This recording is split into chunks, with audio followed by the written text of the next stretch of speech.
रिमझिम छोटी उम्र बड़ा सफर एपिसोड 57। एपिसोड 57 शुरू होता है एक गहरे भावुक माहौल से। रिमझिम जिस मुसीबत में पिछले एपिसोड में फंसी थी, उसका असर आज पूरे घर में साफ दिखता है। पहला, रिमझिम की हालत बिगड़ना। सुबह का समय है। रिमझिम अपने बिस्तर पर बैठी हुई है, लेकिन उसका चेहरा उतरा हुआ है। वो चुपचाप खिड़की से बाहर देख रही है। दादी पूछती हैं, बेटा, पेट में फिर दर्द हो रहा है क्या? रिमझिम सिर्फ सिर हिला देती है। उसकी आंखों में डर है, जैसे वो किसी से कुछ छुपा रही हो। दूसरा, घर में तनाव, माया का गुस्सा। इधर रसोई में माया चाची जोर जोर से बर्तन पटक रही हैं। वो बड़बड़ाती हैं, जब से ये लड़की आई है घर में सुख ही नहीं बचा, रोज कोई नई मुसीबत। बुआ जवाब देती है, लेकिन माया, बच्ची की क्या गलती, उसकी उम्र ही कितनी है।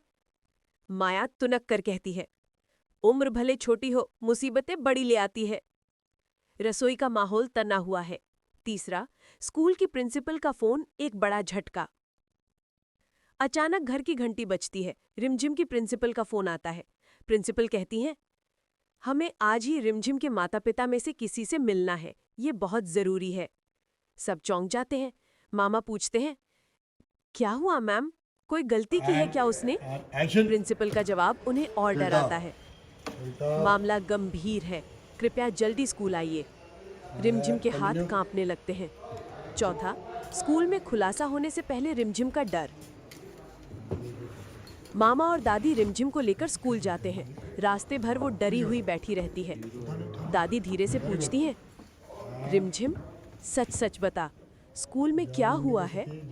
रिमझिम आंसू रोकते हुए बोलती है, दादी, मैंने कुछ गलत नहीं किया, बस मुझे समझ नहीं आया। दादी और मामा दोनों परेशान हो जाते हैं। पांचवा, बड़ा सच, रिमझिम ने बचाया किसी बच्चे को। स्कूल पहुंचते ही प्रिंसिपल कहती हैं, आपको पता है, रिमझिम ने अपने दोस्त आरव को सीढ़ियों से गिरने से बचाया, लेकिन खुद गिर गई थी। मामा और दादी एक पल को हैरत में पड़ जाते हैं। रिमझिम सिर झुकाती हुई कहती है, आरव गिर जाता तो उसे बहुत चोट लगती, मैं उसे बचाना चाहती थी। दादी की आंखें भर आती हैं। प्रिंसिपल मुस्कुराकर कहती हैं, रिमझिम बहुत बहादुर बच्ची है, हम उसे सम्मान देना चाहते हैं। माया के इल्जामों का उल्टा निकल आता है। छठा, घर में दोहरा माहौल, खुशी और जलन। घर लौटते ही दादी खुश होकर सबको बताती हैं। बुआ और मामा गर्व से रिमझिम को गले लगाते हैं, लेकिन माया इस बात से और चिढ़ जाती है। वो अंदर जाकर बोलती है, बहादुर बस नाटक है, ये बच्ची हमेशा ध्यान खींचने की कोशिश करती है। रसोई से कटोरी गिरती है। रिमझिम ये सब सुन लेती है और चुपचाप कमरे में चली जाती है। सातवां, भावुक मोमेंट, रिमझिम का अकेलापन। रिमझिम अकेले बैठकर रोने लगती है। याद करती है माया के ताने, अपना डर, स्कूल की घटना और घर में जो कुछ उसके बारे में कहा जाता है। वो धीमे से बोलती है, काश मेरे असली मम्मी पापा होते तो शायद मुझे कोई गलत नहीं समझता। ये सीन एपिसोड को सबसे भावुक बना देता है। आठवां, मामा की नज़र, एक बड़ा फैसला। इसी बीच मामा बाहर खड़े ये सब सुन लेते हैं। उनके मन में कुछ बदलने लगता है। वो धीरे से कहते हैं, अब काफी हुआ, चाहे दुनिया कुछ भी कहे, मैं रिमझिम के साथ खड़ा रहूंगा। ये संवाद एपिसोड का सबसे मजबूत क्षण है। नवा, एपिसोड का अंतिम मोड़, एक रहस्यमयी चिट्ठी।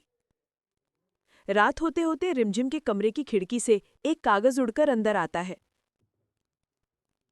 वो कागज फर्श पर गिरता है। रिमझिम उसे उठाती है। लिखा होता है, सच्चाई अब सामने आएगी, तुम्हारा अतीत कोई छुपा नहीं सकता। रिमझिम डर जाती है। उसकी आंखें फैल जाती हैं। किसने भेजी चिट्ठी? क्या अतीत? किसकी सच्चाई? एपिसोड यहीं खत्म। आगे की कहानी एक बड़े खुलासे की तरफ बढ़ रही है। एपिसोड 57 अंत हो जाता है।